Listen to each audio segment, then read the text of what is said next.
ভালোবাসবেন। ওয়াগফির লাকুম and forgive you, আল্লাহ তোমারে maaf করে দিবেন।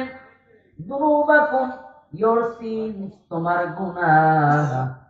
আল্লাহু গফুরুর রহিম, আল্লাহ ইজ ফরগিভিং, মার্সিফুল। আমার মহান আল্লাহ, তিনি হচ্ছেন সবচেয়ে বড় দয়ালু। মদিনাওয়ালার পাগল হন, মদিনাওয়ালার পাগল যদি হন, আপনি কবরে ভালো থাকবেন, মিজানে ভালো থাকবেন, হাসরের ময়দানে ভালো থাকবেন। That they shall we say to seal on their mouths, but their hands will speak to us, and their feet bear witness to all that they did. ভাইরা আমার, কবরের মধ্যে রহমান ফেরেশতা আসবে। রহমান ফেরেশতা এসে বলবে, আপনাকে যখন দাফন দেওয়া হবে, দাফন দেওয়ার পর রহমান ফেরেশতা আসবে।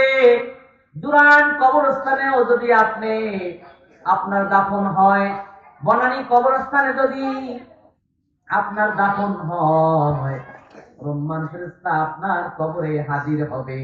হাজির হয়ে বলবে, উকতুবা আমালুল্লাযী আমালতা ফিদ দুনিয়া, দুনিয়ায় তুমি কি করেছো, সব কিছু তুমি দুনিয়ায় যে কি করেছো, ভালো করেছো না খারাপ করেছো, সব তুমি তোমার শাহাদাত আঙ্গুল দিয়ে লেখো। আল্লাহু আকবার। এখন আপনি জেনা করেছেন, সেটা লিখবেন। ইজা জানা, যখন কোনো বান্দা জেনা করে, ফরাজা মিনুল ঈমান, তখন তার ঈমান চলে যায়। ফাকানা ফাওকা রাসিহি কাবদুল্লাহ, ঈমান থাকে মাথার উপরে ছায়ার মতন। খরাজা মিন যালিকাল আমাল, বান্দা যখন এই কাজ থেকে বিরত হয়, রজা ইলাইহিল ঈমান, তখন তার ঈমান চলে আসে। আল্লাহু আকবার। এখন রহমান ফেরেশতা বলবে,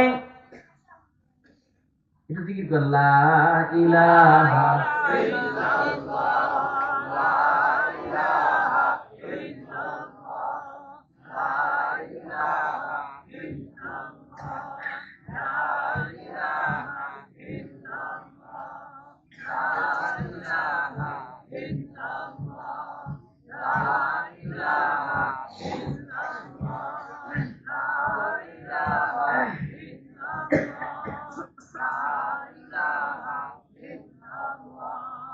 লা ইলাহা ইল্লাল্লাহু মুহাম্মাদুর রাসূলুল্লাহ সাল্লাল্লাহু আলাইহি ওয়াসাল্লাম।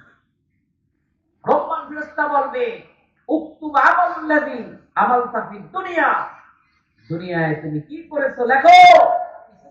আপনি বলবেন, কাইফা আক্তুব, কেমনে লিখতাম। উকতুব, তুমি লেখো।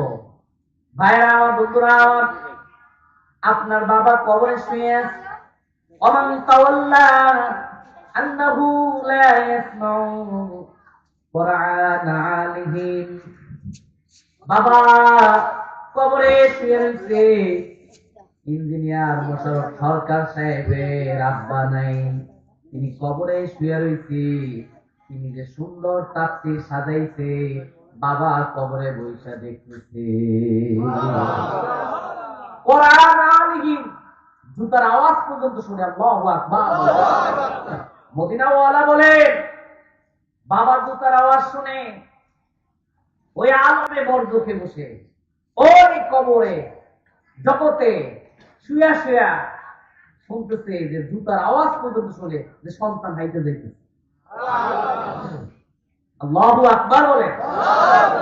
বিশ্বনবী বলেন, বিশ্বনবী আপনার মতন আমার মতন না, ঠিক কি না? আমার মতন আপনার মতন না। He was the Metamain, not only his own, but of all age. আল্লাহ রাসূল সর্বকালে সর্বযুগের সর্বশ্রেষ্ঠ মহামানব, ঠিক কি না? As a father, as a teacher, as a lawgiver, as a lawmaker, as a messenger, as a commander, হযরত মুহাম্মদ সাল্লাল্লাহু আলাইহি ওয়াসাল্লাম is the superman of the world. বিশ্ববাসীর জন্য বিশ্বনবী সুপারম্যান, ঠিক কি না বলেন? ঠিক কি না? যে লিখতে পারে না, পড়তে পারে না। ওয়ালা তাহুত্তুহু বিয়ামিনিক, হাত দিয়া রাসূলুল্লাহ কোনদিন লেখে নাই। হার্ভার্ড ইউনিভার্সিটিতে মদিনাওয়ালা পড়েন নাই, অক্সফোর্ডে তিনি পড়াশোনা করেন নাই, ক্যামব্রিজ ইউনিভার্সিটিতে আল্লাহ রাসূল পড়েন নাই, নাসা মহাসংঘ গবেষণাগার ওখানে তার কোনো মেইনকে অ্যাটেন্টিভ টু স্টাডি এটি নেই। কিন্তু সেই নবী বলেন, যিনি লেখা নাই, পড়া নাই, কোনদিন ভার্সিটিতে যান নাই, সেই নবী বলেন ইন্নামা বুইসতু মুআল্লিমা, আমি বিশ্ববাসীর জন্য শিক্ষক। সুবহানাল্লাহ করে বলেন। একবার যদি কোন মুমিন বান্দা একবার যদি সুবহানাল্লাহ বলে, জান্নাতের মধ্যে একটা গাছ হয়, ওই গাছের নাম সুবহানাল্লাহর গাছ। ওই গাছটা এত বড় হয়, খালিদ বিন ওলীদের মতন, হুজুরের জামাতা আলীর মতন বড় বড় বীর যোদ্ধারা 300 বছর পর্যন্ত যদি ঘোড়া চালায়, তারপরেও গাছের ছায়া শেষ হবে না। ওই গাছের মধ্যে আল্লাহ কোটি কোটি ফল দিবেন, আর ওই ফলের মধ্যে এক একজন ফেরেশতা নিযুক্ত করে দিবেন। আর ওই ফেরেশতারা কিয়ামত পর্যন্ত সুবহানাল্লাহর জিকির করবে। যে বান্দা, যে মুমিন ভাই একবার সুবহানাল্লাহ বলবে, ওই সওয়াব গুলো তার আমল নামায় লিপিবদ্ধ করা হবে। জোরে সুবহানাল্লাহ বলার দরকার আছে না নেই? ভাইরা আমার, বন্ধুরা আমার, মানুষের এত মর্যাদা, ফেরেশতার চেয়েও মানুষের মর্যাদা বেশি। যদি মানুষের মতন মানুষ হয়, ঠিক না? মানুষ হইতে হইবে, ভালো মানুষ হইতে হইবে, ঠিক কিনা? ভালো মানুষ হইতে হইবে। আমরা তো এখন পর্যন্ত ভালো মানুষ হইতে পারলাম, ঠিক কিনা ভাই? ভালো আদর্শবান মানুষ আমরা হতে পারলাম না। মানুষ যদি ভালো হয়, নেককার হয়, ভালো মানুষ হয়, তার মধ্যে যদি চিটারি না থাকে, বাটপাই না থাকে, হ্যাঁ, খারাপই যদি না থাকে, সেই তো ভালো মানুষ, ঠিক কিনা বলেন? ওয়াজ দেওয়ার উদ্দেশ্য কি? শুধু সুর দিয়ে ওয়াজ করলেন ঘন্টার পর ঘন্টা, কিন্তু মানুষ নামাজি হলো না, সেই ওয়াজের কোনো দাম আছে? আমি তো অনেক সুরে ওয়াজ করতে পারি, কিন্তু শুনে আপনাদের দুই একটা। এক নম্বরে শুরু চরমনার পিছিয়ে বুঝে ফাসাওফা তারা ইদিন কাশাফাল গোবারো তাহাতা রিজিলিকা আম হেমারো। বাবারা, হুব্বুদ দুনিয়ার আসু কুল্লু খতিয়াতিন, দুনিয়াকে মহব্বত করা সমস্ত গুনার মূল। এই দুনিয়ার বাবুগিরি, দুনিয়ার চেয়ারম্যানগিরি, পিসাবগিরি কিছুই না। আলা ইন্না ফিল জাসাদি মুদগাতান ইদা সালুহাত সালুহাল জাসাদু কুল্লুহু ওয়া ইদা ফাসাদাত ফাসাদাল জাসাদু কুল্লুহু আলা ওয়াহিয়াল কলব। প্রত্যেকটা মেয়ে লোক পুরুষের মধ্যে একটা গোশতের টুকরা আছে। ওই গোশতের টুকরা যখন ভালো হয়ে যায়, তখন তার আমল আখলাক, কৃষ্টি কালচার, সংস্কৃতি সব ভালো হইয়া যায়। আর ওই গোশতের টুকরা যখন খারাপ হইয়া যায়, তখন তার আমল আখলাক একেবারে বরবাদ হইয়া যায়। জনাবে মুহাম্মদুর রাসূলুল্লাহ সাল্লাল্লাহু আলাইহি ওয়াসাল্লাম বলেন, আলা ওয়াহিয়াল কলব, ওই গোশতের টুকরার নাম হলো কলব। এটা বুঝুন করি মারাবাদ না, এখন সাইদিনটা শুনেন।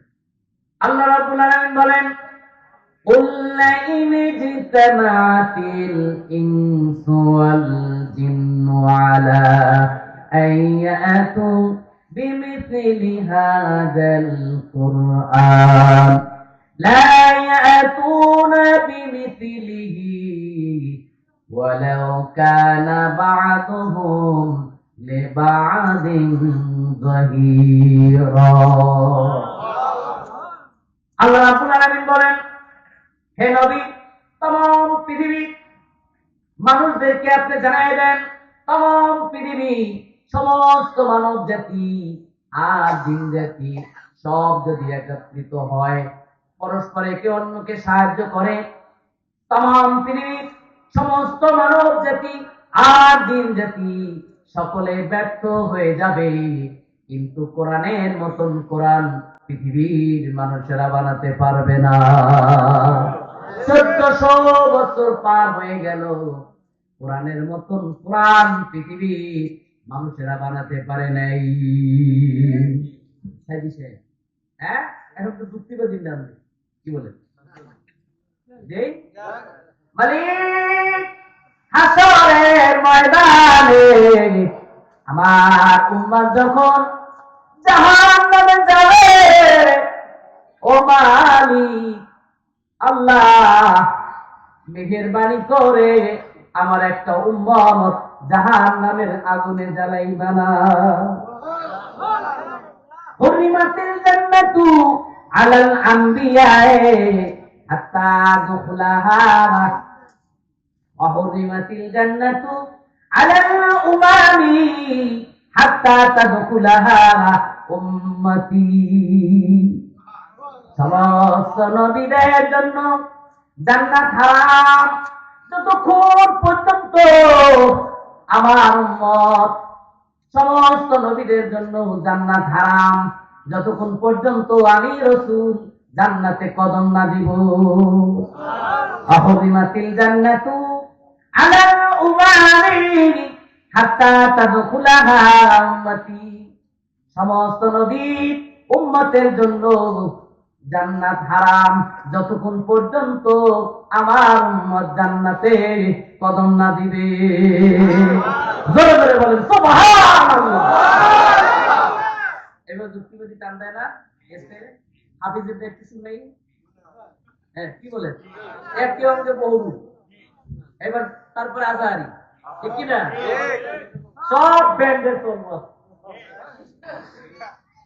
وَلَقَدْ كَرَّمْنَا بَنِي آدَمَ وَحَمَلْنَاهُمْ فِي الْبَرِّ وَالْبَحْرِ وَرَزَقْنَاهُمْ مِنَ الطَّيِّبَاتِ وَفَضَّلْنَاهُمْ عَلَى كَثِيرٍ مِّمَّنْ خَلَقْنَا تَفْضِيلًا। देखो जाकर आनु में आए मोहतरम मुस्तफा की उम्मती खैरुल उम्मम। देखो जाकर आनु में आए मोहतरम मुस्तफा की उम्मती खैरुल उम्मम। এই স্টাইলে বলে না, কি বলে? সবারই স্টাইল, 20টা স্টাইল আমার জানা আছে। মারহাবা জোরে বলে। বাংলাদেশের ব্যান্ডের যারা বড় বড় হুজুর আছে, একেবারে মামুনুল্লাহ থেকে শুরু করে, চরমনে আল্লাহ ওলি থেকে শুরু করে, মিজান থেকে শুরু করে, আহমদুল্লাহ থেকে শুরু করে 20 জন ব্যান্ডের সবার সুরকে একেবারে হুবহু কপি করতে পারি, আলহামদুলিল্লাহ। এখন তো মানুষ সুরের পাগল, ঠিক কিনা? সবাই সুরের পাগল। মর্যাদা কমে গেছে, সুরের মর্যাদা বাইরে গেছে, ঠিক কিনা বলে? সুর দিয়ে গান গাইতে পারে তাই এমপি হয়ে যায়, ঠিক কিনা বলে? এলেম আছে, অনেক এলেম তার, সে এমপি হচ্ছে না। সারা বাংলাদেশের শ্রেষ্ঠ আলেম মামুনুল হক সাহেবের বাবা আল্লামা আজিজুল হক সাহেব, তার ছিল এলেম। যার এলেম বেশি তার বন্ধু বেশি, ঠিক কিনা? যার সম্পদ বেশি তার দুশ্মন বেশি, ঠিক কিনা বলেন? কারণ আপনি অনেক টাকার মালিক, আপনার কাছে যখন চাওয়া হবে আর আপনি যখন দিবেন না, তখন দুশ্মনী শুরু হয়ে যাবে, ঠিক কিনা বলেন? যার এলেম আছে তার কি বেশি? বন্ধু বেশি। আর যার সম্পদ আছে তার কি বেশি? দুশ্মন বেশি। এই জন্য এখন এলেমের মর্যাদা কমে গেছে, সম্পদের মর্যাদা বেড়ে গেছে, ঠিক কিনা? সুরের মর্যাদা কি বাইরে গেছে। এই জন্য মদিনা ওয়ালা গোলামি যদি আপনি করেন, ফেরেশতার চেয়েও দামি হয়ে যাবে। মদিনা ওয়ালার গোলামি করলে ফেরেশতার চাইতো দামি, আল্লাহর গোলামি করলে ফেরেশতার চাইতো দামি। জিব্রাইল একদিন বলেছে আল্লাহর কাছে, মালিক আমি জান্নাত দেখতে চাই। আল্লাহ বলেন, জিব্রাইল রে, তোমার যে পাওয়ার দিছি এই পাওয়ার দিয়ে তো তুমি জান্নাত দেখতে পারবে না। না, আমি জান্নাত দেখতে চাই। উত্তম জান্নাতের নাম হলো জান্নাতুল ফেরদৌস। এটা একেবারে উত্তম। বলেন তো ছোট জান্নাতের নাম কি? ছোট জান্নাতের নাম হলো জান্নাতুল নাইম। এটা একেবারে ছোট। যে জান্নাতের মধ্যে ডিজাইন বেশি। অনেকের ঘর আছে না ঢাকা সিটিতে ডিজাইন ওলা, ইতালি থেকে টাইলস নিয়ে আসে। ইজনিক টাইলস আছে ইস্তাম্বুল থেকে, তুরস্ক থেকে টাইলস নিয়ে আসে। ইজনিক টাইলস, যেটা সুলতান ফাতে মোহাম্মদের বাসায় যে তোপকাপি প্যালেস আছে, যে বাসাটা এত সুন্দর, পৃথিবীর যত রাজ প্যালেস আছে দুনিয়ায় সেটা একটা। আলহামদুলিল্লাহ বলে মুসলমানদের এখন 14 মন শুধু স্বর্ণই ব্যবহার করা হয়েছে। চিন্তা করছেন? তাহলে মনে করেন কি রকমের বাসা তৈরি করা হয়েছে। সেই ইজনিক টাইলস লাগানো হয়েছে, পৃথিবীর সেরা টাইলস ব্যবহার করা হয়েছে। আর যে জান্নাতের মধ্যে বেশি ডিজাইন হবে, ডিজাইন করা, সেটা হলো জান্নাতুল মাওয়া। সুবহানাল্লাহ। এই জান্নাতের মধ্যে শুধু ডিজাইন আর ডিজাইন, শুধু ফুলের কারুকাজ। এবার জিব্রাইল বলে, আল্লাহ আমি জান্নাত দেখতে চাই। আল্লাহ বলেন, জিব্রাইল রে, জান্নাত দেখার মতন ক্ষমতা তোমারে দেওয়া হয় নাই। না, আমি দেখব। যদি তোমার দেখতে হয় একেবারে ছোট জান্নাত, এটা হলো জান্নাতুন নাইম, সেটা তুমি দেখো। এবার জিব্রাইল জান্নাতুন নাইমের মধ্যে ঘুরে, একদিন দুই দিন নয়, জিব্রাইল জান্নাতুন নাইমের ভিতরে ঘুরতেছে 500 বছর। 500 বছর জান্নাতুন নাইমের মধ্যে ঘুরতেছে। 500 বছর ঘোরার পর আল্লাহ এত বড় জান্নাত বানাইছে। 500 বছর পর্যন্ত ঘোরার পরে একটা গম্বুজ পেয়েছে। বলে, মালিক এইটা মনে হয় জান্নাতুন নাইমের শেষ সীমানা। আল্লাহ বলেন, ও জিব্রাইল, 500 বছর পর্যন্ত তুমি জান্নাতুন নাইমের মধ্যে ঘুরলা, তারপরে তুমি একটা খাম্বা পাইছো। তুমি মনে করেছো এইটা মনে হয়